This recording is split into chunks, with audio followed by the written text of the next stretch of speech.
نحمده ونصلي على رسوله الكريم أما بعد فأعوذ بالله من الشيطان الرجيم بسم الله الرحمن الرحيم إن الذين آمنوا وعملوا الصالحات كانت لهم جنات الفردوس نزلا صدق اللہ العظیم۔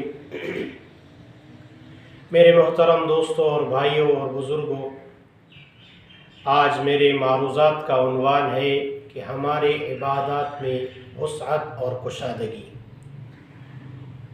ہم نے عبادات کو ایک محدود رسم تک تصور کیا ہے اور سمجھا ہے، جبکہ اسلام کی فطرت اور اسلام کی روح سے عبادات میں وسعت اور عبادت کے مفہوم میں وسعت اور کشادگی ہے۔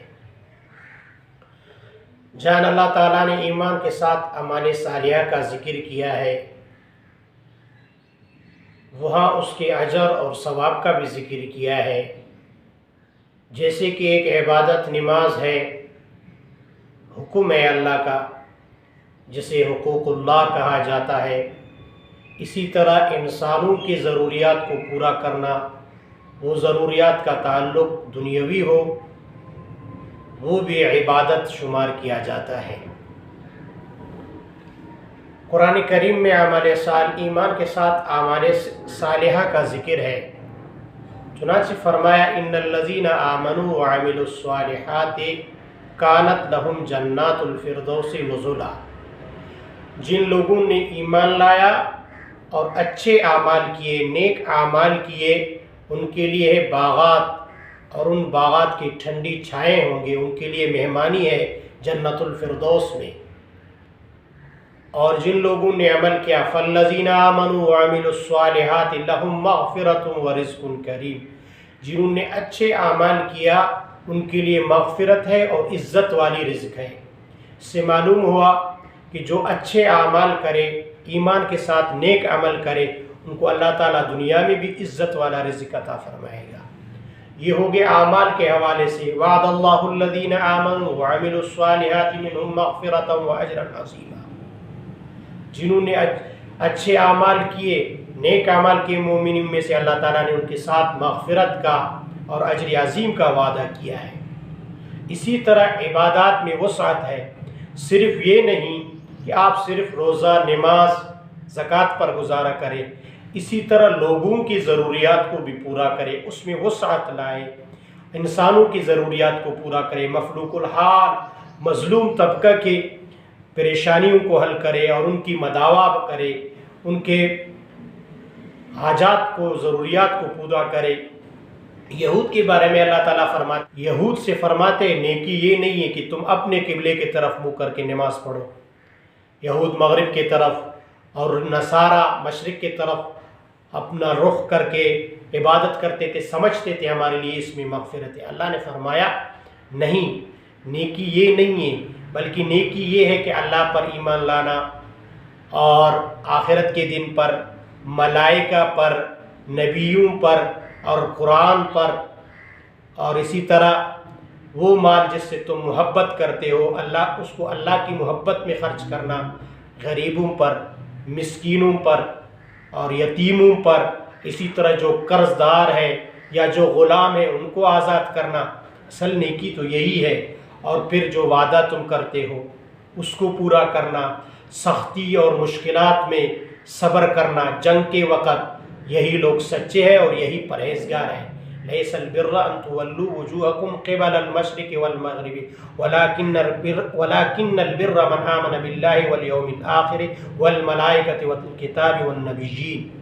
تو یہ نیکی ہے کہ مصیبت میں لوگوں کا کام آنا اور اللہ کے حقوق کو ادا کرنا، لوگوں کے حقوق کو ادا کرنا۔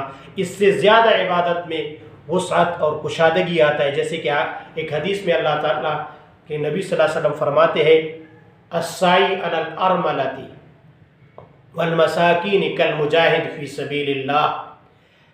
جو بیوہ ارملہ کہتے ہیں اس عورت کو جس کی شوہر مر چکا ہو، اس کی دینی اور اس کی ضروری حاجات، شرعی ضروری حاجات کو پورا کرنا، اس کے لیے جد و جہد کرنا، اور اسی طرح مساکین کے لیے جو ان کی ضروریات ہے اور حاجات ہے ان کو پورا کرنا، یہ شرعی، اس کو اللہ کے نبی نے اتنا قرار دیا کہ جیسے کوئی مجاہد اللہ کے راستے میں جہاد کر رہا ہو اس کے جتنا ثواب ملتا ہے، یا کوئی روزے دار دن بھر روزہ رکھتا ہو رات بھر عبادت کرتا ہو اس کے جتنا ثواب ملتا ہے۔